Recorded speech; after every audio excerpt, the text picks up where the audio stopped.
Hey, what's up guys? Jerry here, aka Barnacules, and today we're going to talk about the magical world of color correction.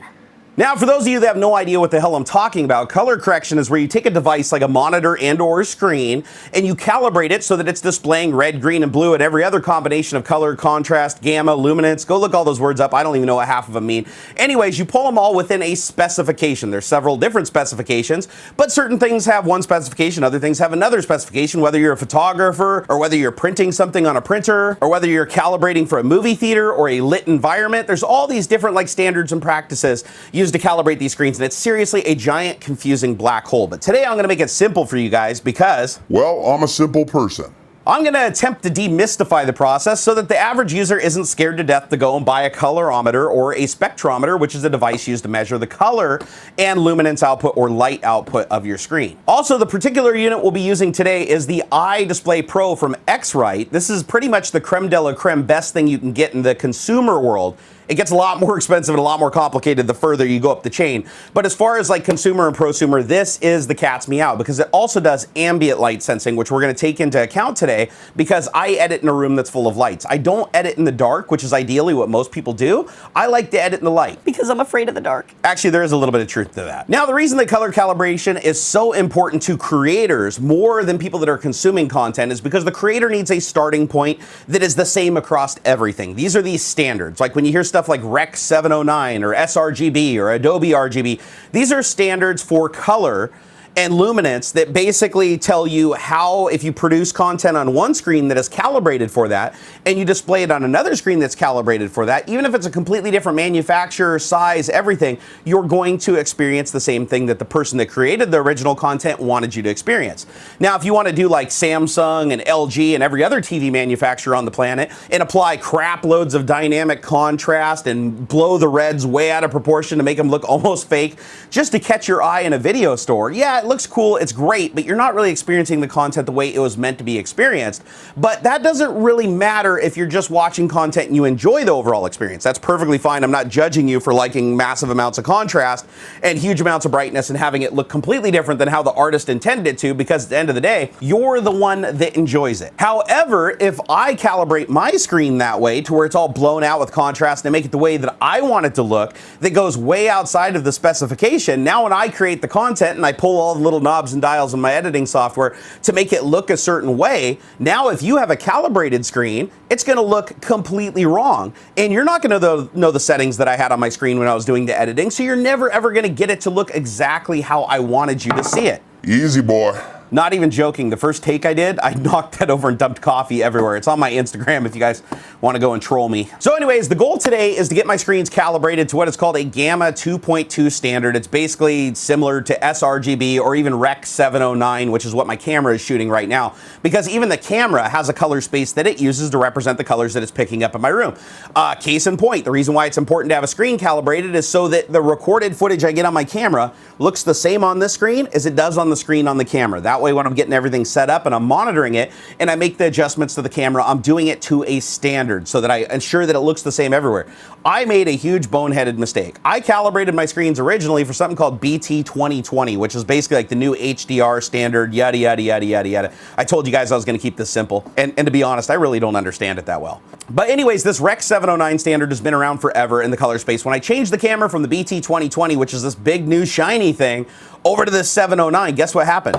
My desk is the proper color on the screen. When I look at the screen, my desk is the right color. It never has been before. I've always gone in there and screwed with color calibration to get the desk to look right. But when I do that, I look like I got jaundice like a Simpsons character. Now, the reason for that being is because of the way that the color spec is and because it's not, each spec isn't non-linear, if my desk looks right, and then my face isn't. If my face looks right, my desk's not gonna look right. I need to make sure that the standard that I'm using matches in my editing environment and on the camera. Otherwise, I'm gonna screw everything up. And to be honest, I have for about 750-ish odd videos now. Honestly, the only videos that look good are the ones that I did no color correction on. The ones that I literally took right off the camera, threw into the editing software, did the choppity chop, chop, chop, clip, clip, clip, chop, threw it up on YouTube, and those looked great. The ones that I attempted to color correct, the contrast looked wrong when I played them on my other devices. I'd pull it up on my iPhone and the color wouldn't look right. My skin color wouldn't look right. And I'm like, why the hell is this happening? Well, it's because Samsung. Behind me, I have three 50-inch screens. A lot of people ask me, why do I use TVs as my screens on a computer? Like, Come on, bro. The truth is I use them because they are cheap and they have crap loads of resolution. Each one of these screens behind me is 3840 by 2160, which is the 4K standard for desktop. For movies, it's like 40 something by something, but nobody uses that resolution outside of just watching movie content. But for these screens with this aspect ratio, they are standard 4K. Well, what that means is it's basically like having 4 1080p screens with no borders on each screen. And in Windows 10 with 100% DPI scaling, which is what I prefer because Microsoft, you suck at DPI scaling. They look absolutely perfect from the distance that I sit from them. That's why I chose to go with 50-inch screens, is because they perfectly match the DPI I want for my environment where I'm sitting. But there is a heavy cost to that. Now the cost of that is Samsung and LG and all these other television manufacturers impart their own preferences on these TV sets. When you fire them up, they look completely different than everything else. Like, let me give you an example. These Samsung, these are 8 series LED backlit LCDs. These guys right here, when they come out of the box and you turn them on, they got a sharpness mask of 50, which means that everything's got weird, like, angly edges on it. They bump the contrast through the roof. They enable something called dynamic contrast, something called smooth motion. Basically, all of these things that affect how the image looks so that it really pops and grabs you and looks like there's a lot more contrast than there actually is. And you're like, Oh my God, I want that TV. It looks so damn good. and then you buy the TV, you get it home, and of course you like it, you enjoy it, and you watch the content, but then you start watching movies and you're like, why can't I see any detail in the black areas? Why are the white areas so blown out and I can't see any detail? Well, that's because the screen is trying to create the illusion of more contrast. What we're gonna do today, though, is we're gonna retrain these screens how to display as close to the standard as possible. Now, the standard that I'm targeting again is Rec 709.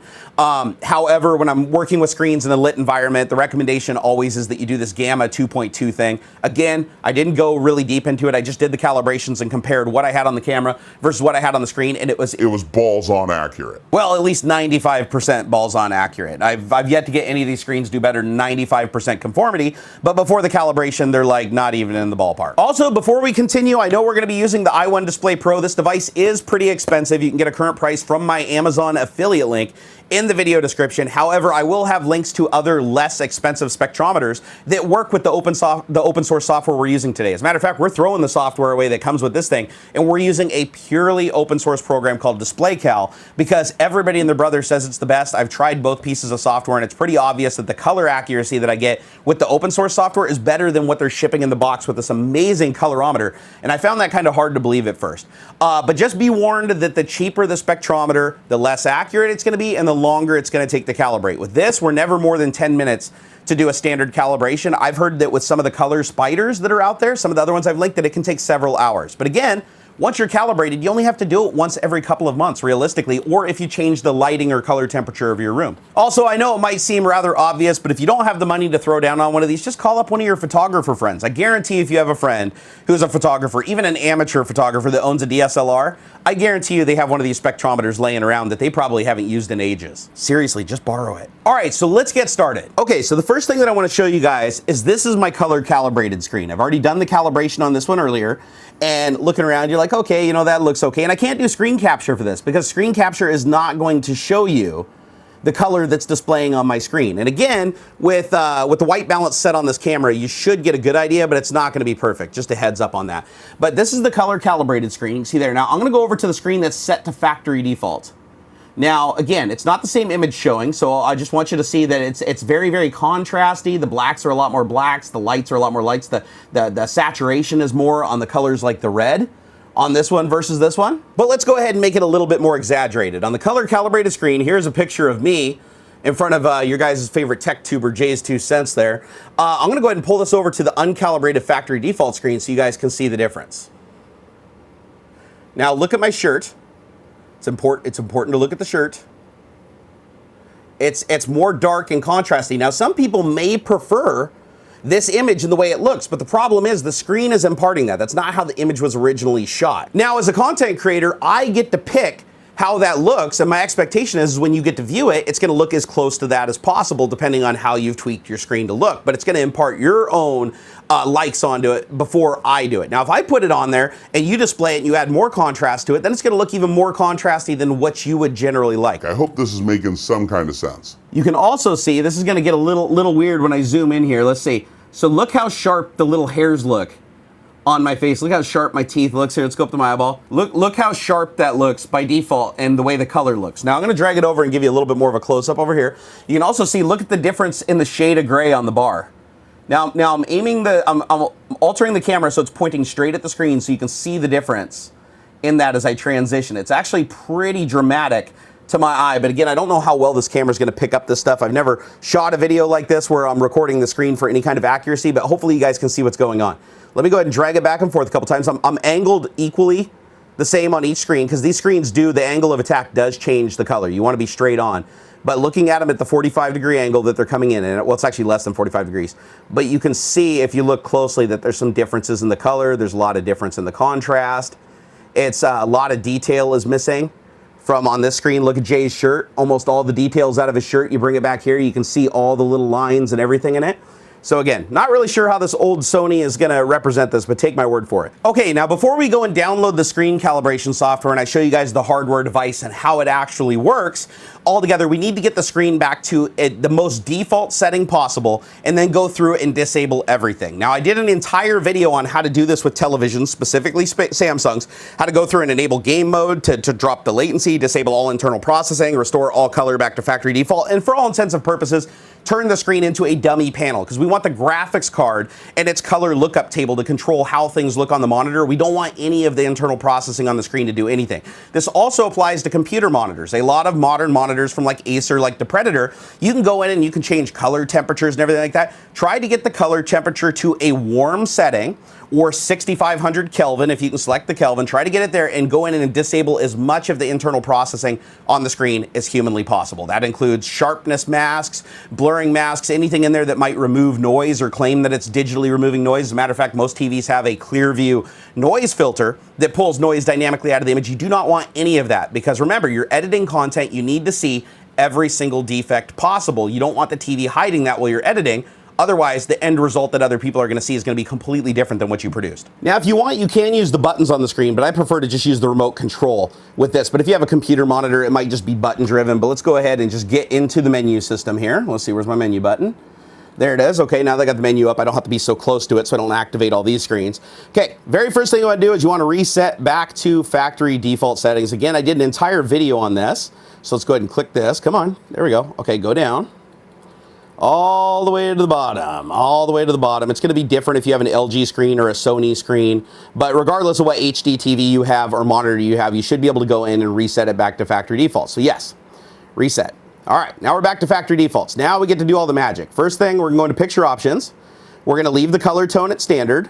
I'm gonna come down here to the HDMI black level and I'm gonna say, turn that to normal. Now look at the difference in the contrast on that. So by default on auto, it's adding in tons of contrast. In normal, that's not adding the contrast. So you lose all your blacks, but it just makes it look like there's more contrast than there actually is. Other thing, make sure HDMI UHD color is enabled. That'll give you a 4x4x4 bandwidth to the monitor. I talk about that more in detail in other videos, so let me avoid a bunch of that so I don't confuse people. I'll link that video in the description though if you guys are interested. I hear a lot of complaints from people about not being able to get their televisions to display the image from the computer properly. They say it looks bad, there's halos around things, the text isn't clear.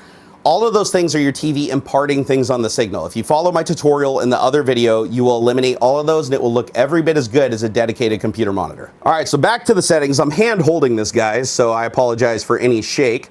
Okay, so now I want to go into advanced settings.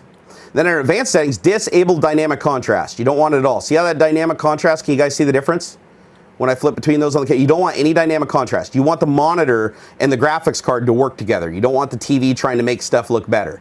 Okay, scroll down here, color space, that's fine. Leave it at native, leave gamma at 0. Okay, that's all good. Okay, let's go ahead and back up a menu. Okay, now the next thing you want to do is go up to the top here, leave picture size and all that stuff alone. Now, this is important on Samsung TVs, and it depends on the TV that you have, so you have to experiment around with it. There is a ton of like sharp edge artifacts around everything. Like look how ripped up that looks compared to how soft it looks on this screen.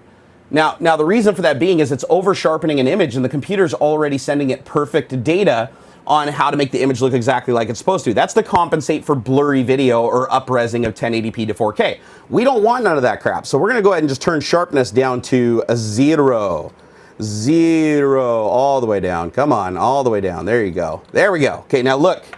Get the difference? That's how it's supposed to look. Now, everything else I'm gonna leave the same. I'm gonna leave that. I'm gonna leave my brightness at 45. That's just the default out of the box setting. And I'm gonna leave the backlight at 14 because that's the default out of the box setting. All right, so we're good to go. So now just from those couple of changes, this is gonna look a lot better. But still, look, see how my face has all of its color there? And then we pull over here, my face doesn't have any of its color. That's how much that dynamic contrast was bumping the color. Now, it's really common for these TVs to have all of these effects really impart dramatic change on the image. And the reason for that being is when you go into a lit store, to buy a television, you're walking around like Magnolia Hi-Fi, or you're walking around a Video Only or one of those stores, or even, looking at the pictures on Amazon, they want that picture to pop and pull you in. They want you to look at 3 TVs and be like, that's the one that stands out as different. My eye perceives more contrast, but they're actually just dynamically changing it. It's no longer linear. It's a curve. And so by doing that, it pulls you in to buy the television. And then over time, personal preference might change your mind and you might start pulling those settings out of the television.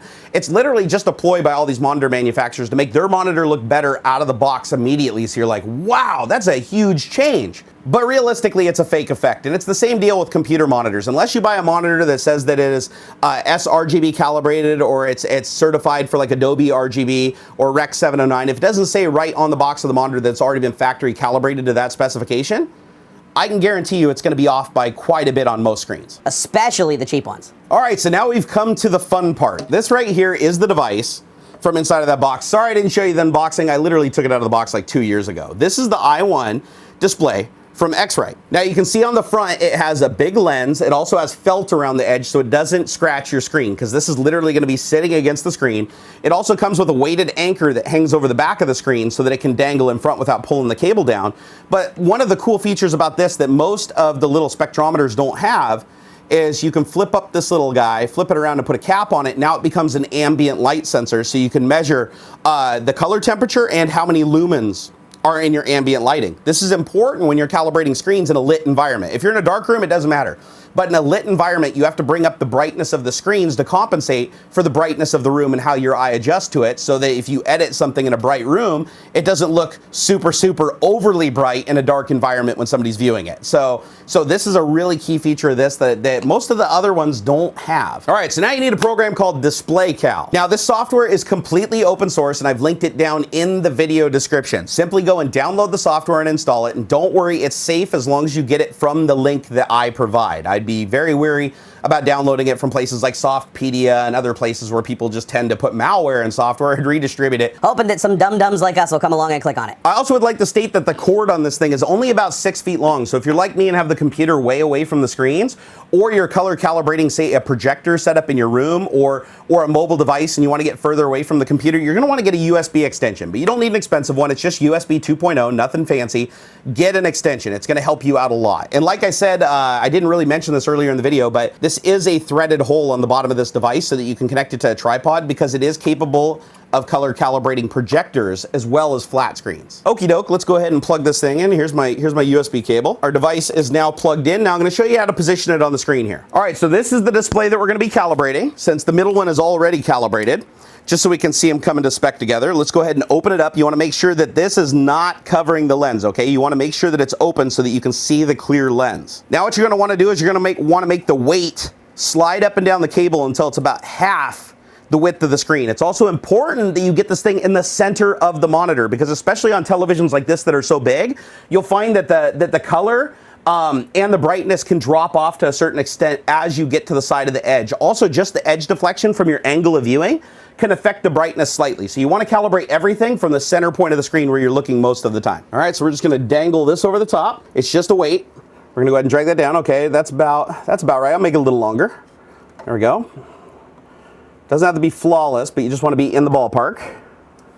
There we go. Okay, so you can see the device right there is in the middle. All right, sorry, Jay's 2 cents. We're gonna have to minimize you there for a minute. Okay, so now we want to open up the DisplayCal software. It also plays all kinds of sounds and music and stuff while it's calibrating, when it's opening. Somebody really wanted to put sound effects in this thing. Okay, so this is the first screen that you're gonna see. You know what, you think on second thought, I'm gonna employ some screen capture so that I can show you guys the settings, then I'll use the camera to capture the screen during the actual calibration. All right, for this task, I'm gonna be using OBS Studio. Now, OBS Studio is my go-to not only for screen capture, but also for live streaming. When I do my morning coffee live streams over on Twitch Monday through Friday, OBS Studio is what I use for everything. And my camera over the screen, I can do all my camera switches switching, everything. Fantastic program, also open source, highly recommended if you've never used it before. All right, guys, so this is Display Cal. I have it open to version 3.7.1.4. If there's a newer version available, I highly recommend that you download the latest version because they're always making changes to this, well, because it's open source. However, they have kept the UI relatively the same, so this tutorial should work no matter what version you have.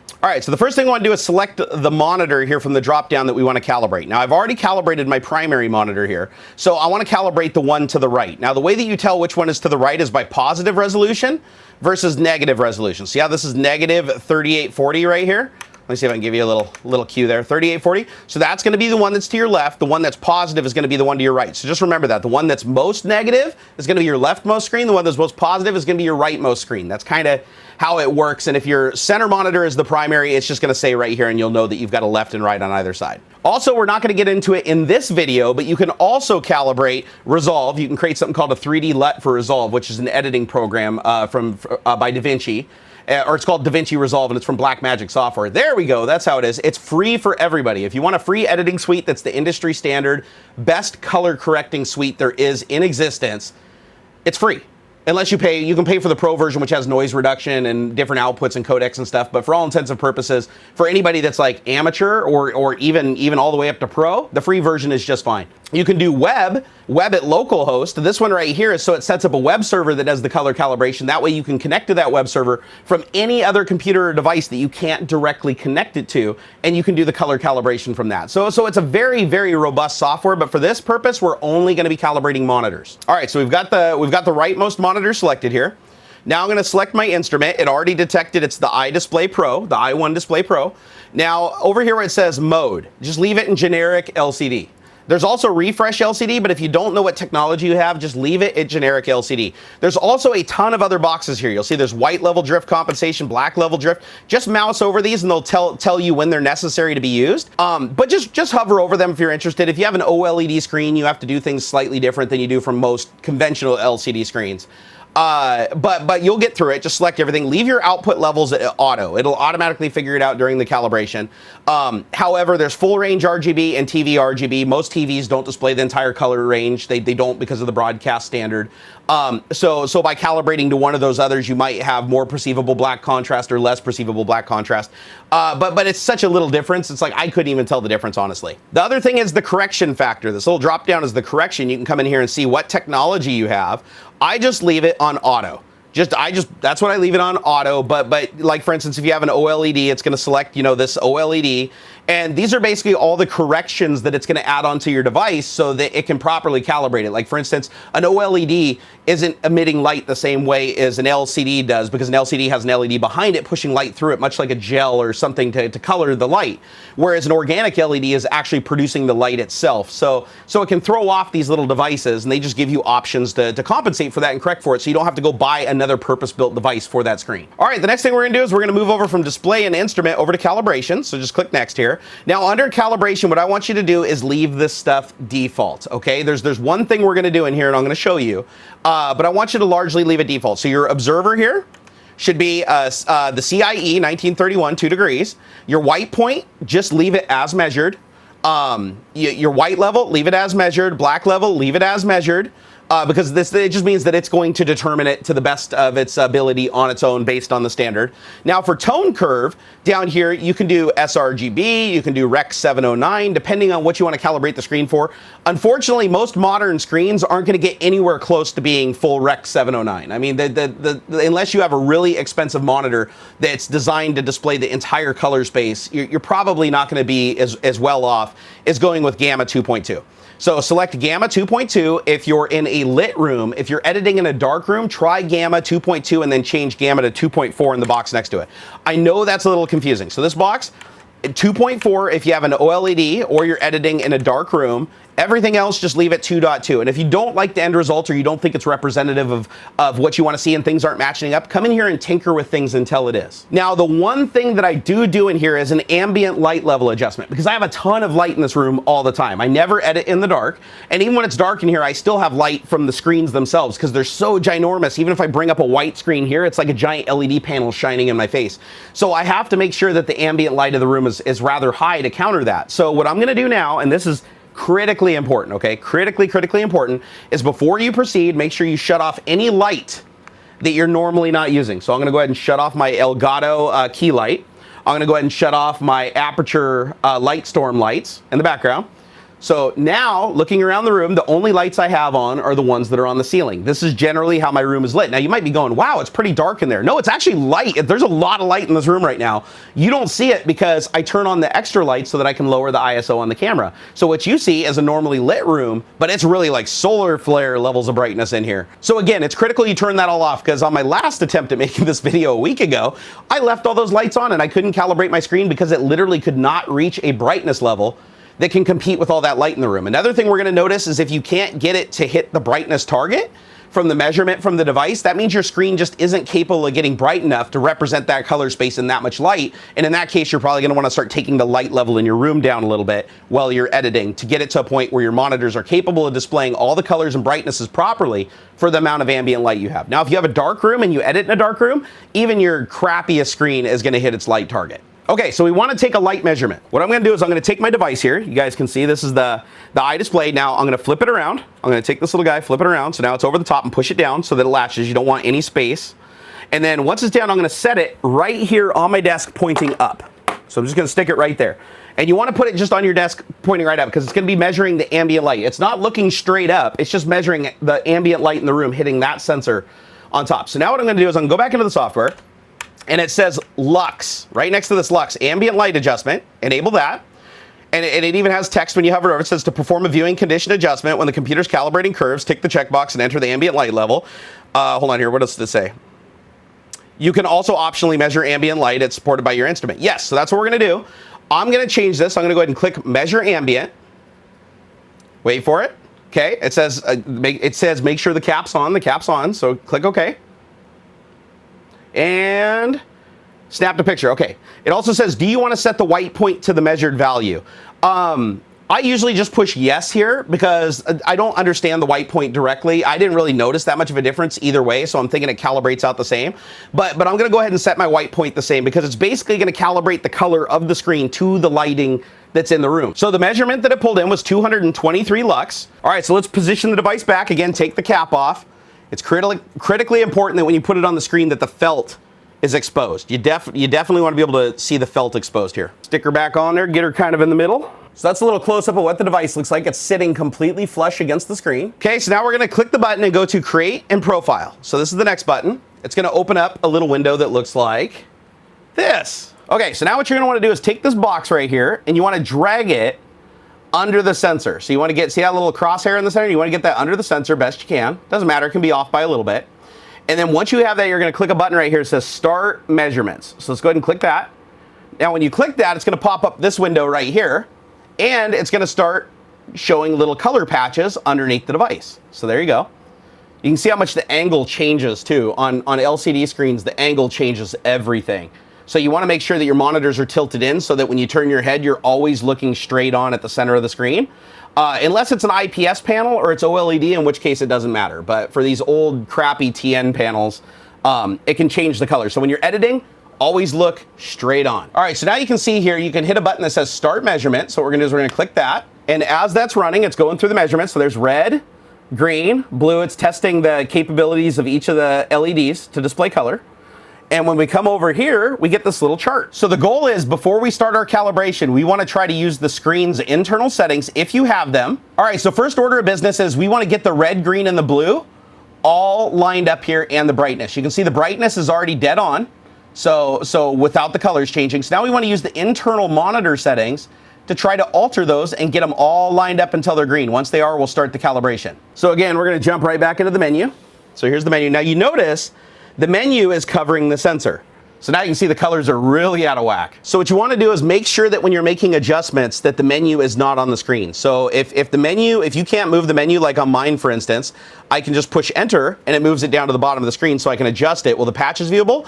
If you can't do that on your screen, what you want to do is go into settings and move it, or move the patch off a little bit so that it's where the menu doesn't come up. You cannot have the menu under that while you're making adjustments. All right, so you can see at the bottom there, the brightness is already perfect, but just to illustrate a point, I'm going to go ahead and turn this up. So there we go. Try 1560, see how it's getting brighter? Now you can see it's way blown out. It's too much light. So now I'm going to go ahead and back it back down. until we're right in the money. And there we are, we're right in the money. Okay, so now we gotta adjust the colors. Now on a Samsung screen, it's gonna be different for every screen. Sometimes it'll be called RGB correction, sometimes it'll be called something else. But what we're gonna do is we're gonna come in here, we're gonna go all the way down to the bottom of the menu system here. And we want to go to, I think it's under advanced settings, there it is. We wanna go down to white balance. Surprisingly, that's where you wanna be on a Samsung, go to 2-point. Now you can see we got a red gain, a green gain, and a blue gain. All right, so the first thing we notice is that the green is too hot. So we're gonna come over here into the settings, and that's my green gain. I'm gonna go ahead and start pulling that down. Now, as I pull it down, watch what happens. So see, as I'm pulling it down, it's scanning in real time that little patch on the screen. So as I'm going down, click, click, click, click, it's gonna hit the center. Oh, and there it is. Wow, we didn't even have to touch the other two colors. So that just tells you right there that Samsung is really heavy on the green in its default setting.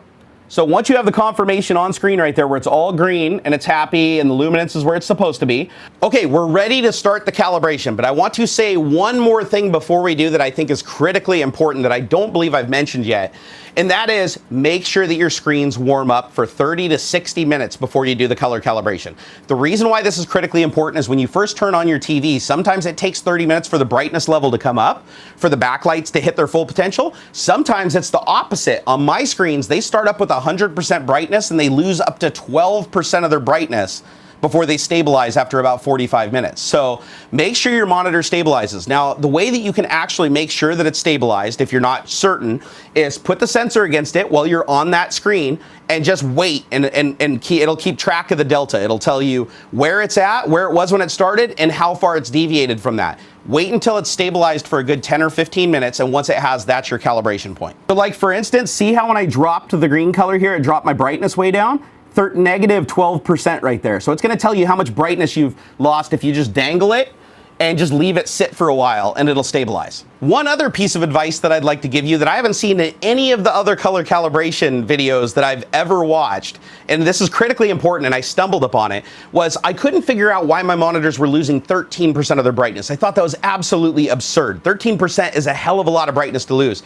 Turns out they're overheating. When monitors get hot, and because of their passive cooling, if they can't get that heat out of there and keep the circuitry cool, the driver for the backlight actually starts straining and your brightness level comes down. This also happens on computer monitors.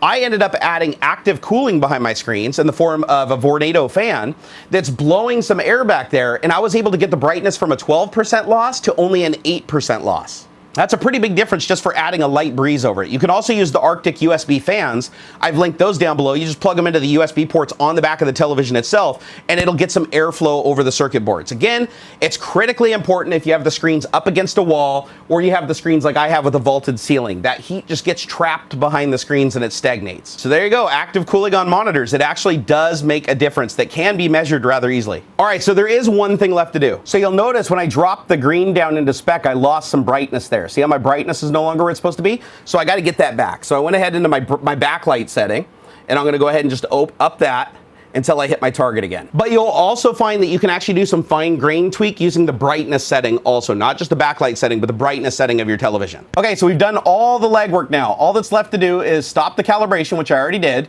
and we're going to go ahead and click on this button right here that says continue on to calibration. Okay, this is where all the magic happens. So right now, the spectrometer is taking pictures of the screen. You can see it's showing patches. It says right over here it's showing 6 of 48 patches, and then it'll do another group after this. So you can see that's slightly green, and it's doing really, really dark colors. So right now it's just calibrating the contrast. And it gives you a nice progress update. I usually end up turning the sound down though, because that shutter sound drives me nuts after about 10 minutes.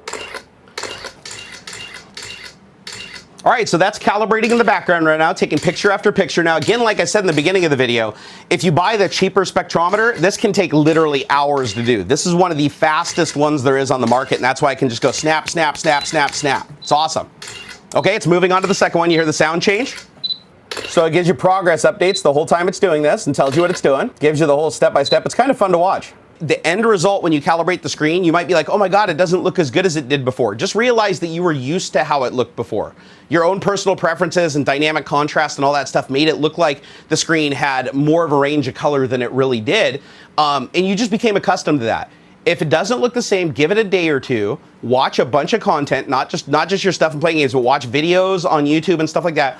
You're gonna immediately notice a lot more detail, and things are gonna look better than they had before, and things that you thought looked weird are gonna start looking much more natural. At least that was my experience. All right, so we're at the 4-minute mark right now, and this calibration usually takes about 10 minutes from what I've experienced. You can also have multiple profiles and seamlessly switch between them using the display cal software. So if you want a profile that's really heavy on contrast for watching content or watching space movies or giving you the appearance of HDR, you can go down and actually add those and calibrate for them and switch between them. And then when you're doing content creation, you can easily switch back to whatever profile you want. I find that that's incredibly convenient, and it also allows me to have the best of both worlds. If I want to impart my own viewing conditions, when I'm consuming content, I can, but when I'm creating content, I can still adhere to the standard. Did any of that make any sense or sound intelligent?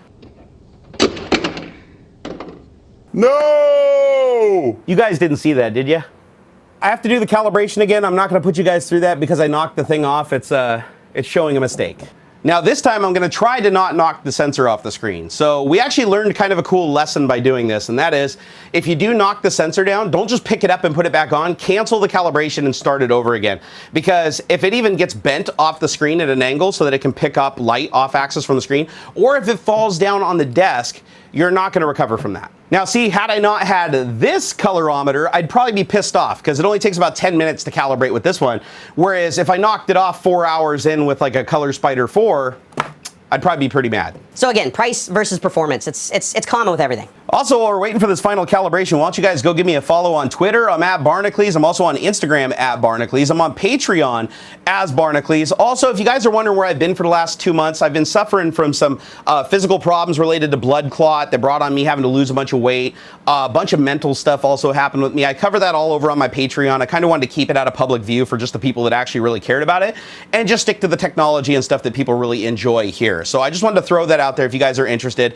Everybody gets all the videos. I think I've done 107 of them over the last couple of months there on Patreon. It's $1 a month. It helps me out and it gives you guys a unique perspective on my life. Also, if you guys are interested in getting one of my shirts, shop.barnerd.com. I have a ton of shirts out there, including the one that I've sold more of, which is the Windows 10 We're Watching shirt that calls out Microsoft's privacy in the Windows 10 platform. And a bunch of new shirts up there, and I have a lot of new shirts coming over the next couple of weeks. So keep an eye on that. Great way to support the channel and also confuse the hell out of people in public that have no idea who the hell Barnacules is. That's how people pronounce it. But it's Barnacules. You know why? Because I made it up. It's actually just Barnacle and Hercules cut in half and slammed together. Because that's how grammar works. Right. Oh, thank you, baby. Welcome. Look at that. Coffee delivery services while we're color calibrating. This time I didn't screw it up. The thing's staying on. So Yay. once it takes in all of the measurements, it basically goes through and does all the mathematical calculations to build the conversion so that it displays everything properly. And then that's what the ICC profile is that loads inside of Windows. It creates the 3D LUTs if you want it to for Resolve and other programs. Okay, this is much, much better. Let me show you guys this. So right there, it says the calibrating is complete. You can see right now we're at 94% sRGB coverage, so a lot better, and 106.9. So now you got a ton of options here. You can install the profile for the local user or as the system default. I just do system default because I don't really need to switch between the profiles. You can, but I prefer to just have this be the dominant profile. But just to give you an idea, look at this. I'm only 73% of Adobe RGB and 70%. So you need a really high quality screen to display every single color that's in these standards. All right, let's click install profile. Oh, I think it just applied it. And there you go. That is now color calibrated, although I probably have to recalibrate the center screen because I've changed the lighting in the room a little bit. But you can see now dragging it across, that is a lot more uniform.